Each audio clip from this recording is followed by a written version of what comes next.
Now, this is a Series 3 car, and it has the trip computer and the panel, no analog clock here, and the radio.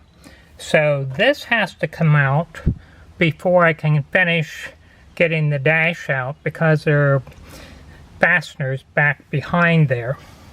So I've never done this, so I'm going to try to show you how to get this panel out. The first thing you do is you pull the knobs off of the heater control. Way there, it took both hands. So this is the temperature knob, and I just got a real good hold of it with fingernails under the edge and both hands, pulled it straight off, and it pulls off. Now, next, down in there, you can see that there is a ring with indentations on both sides. Okay, the needle nose plier trick that I had seen, that doesn't seem to work very well for me. There is a tool that you can buy that fits these nuts, but obviously I'm not going to pay big bucks for a tool to use on two nuts. So I was able to use a standard flat-bladed screwdriver and get in there, put it solidly in one of those little slots, and turn it. So that's how I got it out. Maybe needle nose pliers will work for you, or maybe you happen to have access to the special tool that does this, but we're going to get that out. Okay, I have this panel loose, and after I got the little threaded washers that were in there, it was kind of difficult to get out, but it's made out of metal, so I put a magnet on it right here. Now you can see that the radio is staying put, but this panel, which is made out of metal, and a magnet will pull it, so you can get a hold of it. You can just pull it straight out. And then down here, these are little fiber optic cables. As you know, the Series 3 has little fiber optics for lighting. So this is the air switch, and there's a little blue lens there and a red one there. So apparently when you're driving, you can see that that's blue and that's red. But these pull right out of here. This one's loose actually, so just pull that out, and then this whole heater knob face will come off. Now down here, so you see the radio, and right here is a screw, and right here is another one. I'm going to take those two screws out, and that should start to free up the, it's called the trip computer panel. Okay, I got this panel loose. I removed the two screws that were underneath here, and then it didn't come out. It just wasn't moving, so I thought I was missing something. So I took the cigarette lighter out. You recall that I disconnected the battery, and I put my fingers down here and my thumb there, kind of like a bowling ball, and wiggled it, and it came out. And there are clips here that clip up underneath there, apparently. Okay, I'm working on the trip computer panel, so it's laying down here. One thing I learned was this back edge, which is metal, sheet metal, was rubbing up against the front of my radio, my beautiful stock original radio. So put this foam rubber or a towel or something to keep this metal edge from marring up your radio. So I think I can get this out. The the gauges have the push-on connectors, and I labeled them. You can see the 1, 1, 2, 2, etc. So I got all those connectors off. There are spades, pull-off blade terminals here. The trip computer itself has some connectors. I'm going to label those so I get them back in the right place. There's a fuse and the cigarette lighter. So I think I'll be able to get all these wires disconnected and then just lift off the panel with all the gauges, with the switches and computer in place, and then I can work on it on the kitchen table. Okay, have everything disconnected. The cigarette lighter had a big push-on connector, a spade connector for the ground. Back here, this light bulb was in there. Just took a screwdriver, got that out. These are all loose over here. A couple spades. I labeled those so I get them on the right way. So everything is disconnected, and I can now just lift out the entire trip computer panel, put it on the kitchen table, and install the components in my new wood.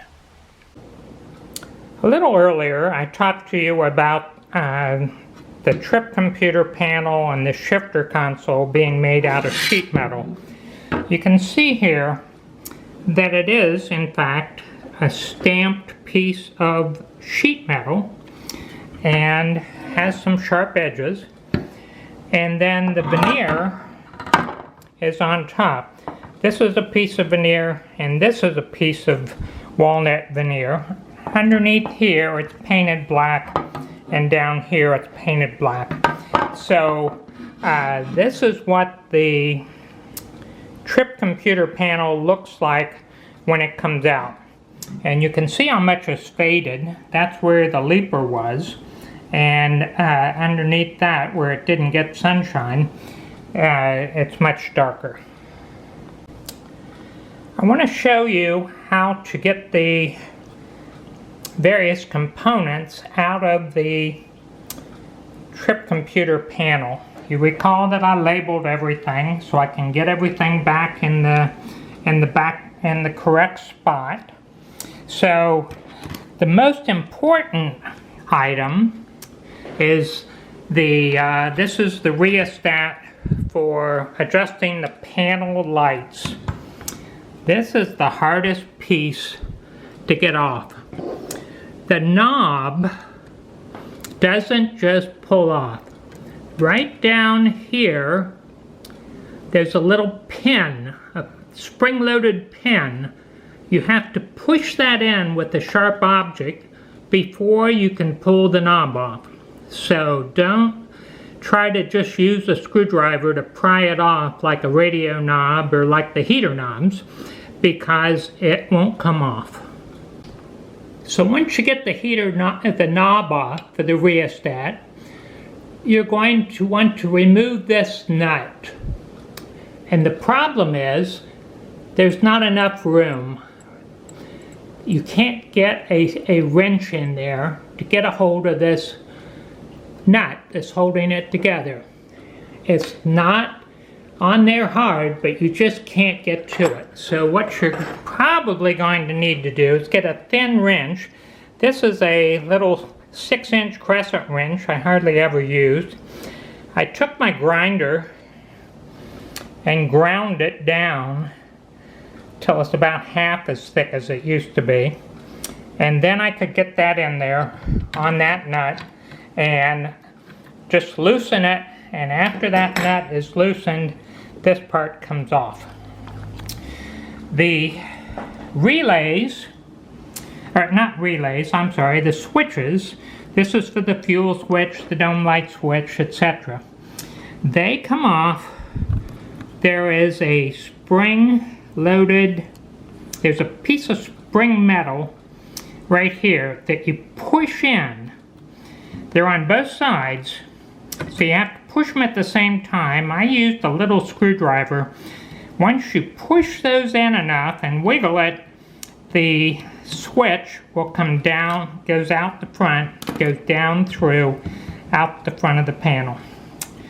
This piece here is a little plastic piece. That is where a light bulb goes to light it. And it comes off right down here. This is the original. You see these posts, and you see that there's a push locking. It's kind of like a lock washer that pushes down on there to lock it in place. I couldn't find those, so what I did was I got a piece of this fuel, some sort of vacuum hose. It's reinforced with threads in there, and it's 1/8 inch, and I used that right down here to push it onto those studs to hold it in place. Both sides. The leaper, same thing. The leaper's right there. It just goes through holes in the veneer and the sheet metal and comes out here with little studs. I just took a little tiny bit of that rubber tubing, and it had a tight fit. I pushed it down. That's holding that in place. If you can find those little push-on retainer clips, that would be good. The cigarette lighter, you see there are 3 little flanges or tangs, and so what you do is you take the lighter out, put your fingers on it, hold the front, and you push this part down and twist it a little bit until the wider ones line up, and then it'll come off. And there's a big spring in there, so it'll kind of like pop up like a jack-in-the-box, but you just push this, hold on the underside, push this and twist it until that unlocks. This comes off. The trip computer, same thing. You see the little spring clips. There's 4 little spring clips. You use a screwdriver and you just kind of get them down there, and then this will come off through the front. So that's how you get the trip computer panel apart, and the reverse to get it back together again. And so I think this is going to look real nice when I get it in the car. So now we have the trip computer panel back in, the cigarette lighter, and everything works, and the switches are all hooked up correctly. So this is what it'll look like when it's all completed. And of course I have my new dashboard in and shifter panel. In this video, the colors don't quite match, but I can assure you the all of the wood matches. So we've successfully replaced the trip computer, and we're good to go.